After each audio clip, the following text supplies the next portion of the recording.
No vídeo de hoje, você vai conferir o resumo completo do capítulo 12 da novela A Rainha da Pérsia. Antes de começarmos, convido você a se inscrever no canal, ativar o sininho e deixar o seu like. Muito obrigado e vamos prosseguir.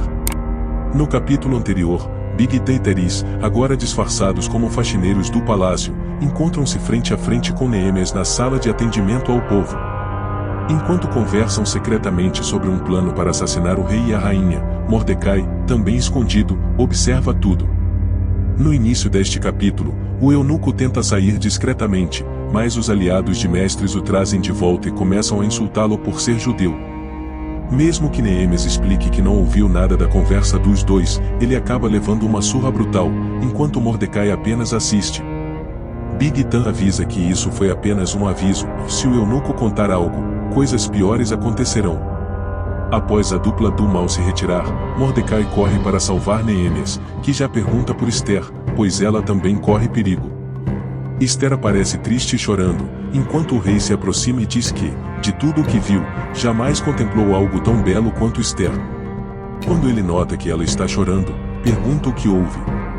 A rainha revela que o motivo de sua tristeza tem nome e o rei, tentando contornar a situação, diz que bebeu demais no dia e não estava com a cabeça boa, afirmando que não sente nada por sua concubina. O rei completa dizendo que levou a concubina na viagem sem intenção de se deitar com ela. Esther, então, pergunta por que ele fez isso e se todas as vezes que ficou com ela na Babilônia foi culpa do vinho. O rei corrige dizendo que foi apenas uma vez e acaba se enrolando, piorando a situação ao afirmar que estava tão perdido a ponto de achar que a concubina era Mestres. Esther fica sem reação, entendendo que seria facilmente trocada pela ex-rainha. O rei percebe que falou demais e pede perdão a Esther, explicando que, por ter ficado muitos anos com Mestres e ter bebido muito, não estava pensando direito. Esther pergunta com firmeza se o rei sente falta de Mestres. Ele nega, mas a rainha não acredita muito, pois mesmo bêbado, será que ele não sabia o que estava fazendo? O rei afirma que Esther é muito melhor que Mestres e novamente pede perdão, dizendo que sentiu muita falta dela todos esses dias fora. Após um beijo romântico, o rei diz que não consegue viver mais sem sua amada, pois tudo fica sem graça e sem cor. Ele a convida para passear, mas Esther, filha adotiva de Mordecai, não acha que um passeio resolverá as coisas. Ela pede que o rei não a faça pensar ser única quando não é, apenas seja sincero. O casal é interrompido por batidas na porta. Enquanto saem do quarto para ver quem é, os ninjas Bigta e Terees entram nos aposentos do rei, prontos para fazer uma maldade. Do lado de fora, um eunuco aborda o rei e diz que precisa que Esther o acompanhe. O rei, desconfiado, pergunta o motivo e ouve que Neemias deseja falar com urgência com a rainha, pois é um caso de vida ou morte. Ainda desconfiado, o rei diz que Esther está dando muita intimidade a Neemias, mas no fim das contas, ela acaba indo. O rei retorna ao quarto que havia sido invadido. Esther leva um susto ao encontrar Neemias naquele estado, depois de apanhar dos eunucos. Juntamente com Mordecai, eles pedem para que ela conte ao rei o mais rápido possível sobre o plano de Bigta e Terees, pois ele corre sério perigo. Indignado, o rei conversa com Harbona, perguntando quem foi o miserável que contou a Esther que ele se deitou com ela. O fiel escudeiro do rei diz que pode ter sido a própria ela, pois as concubinas gostam de mostrar vantagem para as outras. O rei explica que Esther quer ser exclusiva, mas como fará isso se ele é o rei dos reis? Harbona responde que, vivendo desse jeito, ele nunca foi feliz. O eunuco completa que, com a chegada de Esther, nunca viu o rei tão bem, citando que até parou de beber. O rei explica que, com o harém à sua disposição, seria um idiota de abrir mão dele. Harbona diz que a escolha é do rei, caso ele queira seguir o mesmo caminho de seus antecessores, que não tiveram tanto sucesso no amor. O rei sorri e elogia Harbona, dizendo que ele é sábio. O eunuco diz que a vida ensina e que o rei deveria aprender mais com ela. O pior acontece quando Harbona se retira e o rei se deita um pouco, contemplando a vista. Os dois ninjas sabiam que esse era o momento ideal para o ataque. Ele estava sozinho e indefeso.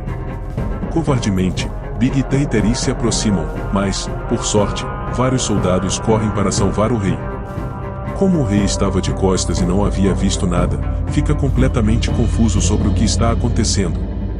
Irritado, ele pede para que todos saiam dali e o deixem em paz, ou pode puni-los. Esther aparece e diz que, se for para brigar com alguém, que brigue com ela, avisando que alguns eunucos estavam planejando a morte dele e que seria naquela noite. Nesse momento, começa uma perseguição emocionante dos soldados para capturar os traidores. Ao mesmo tempo, Esther explica que Mordecai, um dos oficiais do rei, avisou que tramaram contra a vida do soberano. Infelizmente, Bigtã e Teresh conseguem fugir pela água, e os soldados ficam apenas observando. O comandante Kamal avisa ao rei que os soldados ficarão na porta dos aposentos até que essa questão seja resolvida. O rei ordena que quer a cabeça dos autores disso tudo. Ele consola sua amada, dizendo que está bem e que nada aconteceu, nem vai acontecer. Pede que, por segurança, Esther volte aos seus aposentos, mas a rainha discorda, dizendo que não vai deixá-lo ali sozinho. O rei percebe que ela o ama de verdade por tal atitude e promete que vai se esforçar para ser só dela. Esther responde que ele não deve prometer algo que não pode cumprir. Os dois se beijam, e a rainha afirma que, se ela não for suficiente para o rei, não adiantará o esforço dele. O rei responde que ela já é suficiente para ele. Esther ouve um falatório e decide verificar o que está acontecendo. Ela encontra Harbona e Artabano comemorando por terem encontrado o traidor do palácio, o homem que queria matar o rei. Mas quando Esther se aproxima, vê Mordecai todo machucado. O alívio acontece quando descobrimos que era um sonho.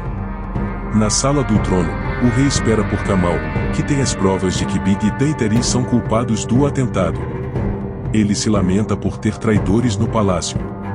Artabano tenta minimizar a situação, dizendo que os dois eunucos não teriam habilidade para tal coisa, mas Memoca responde que as aparências enganam.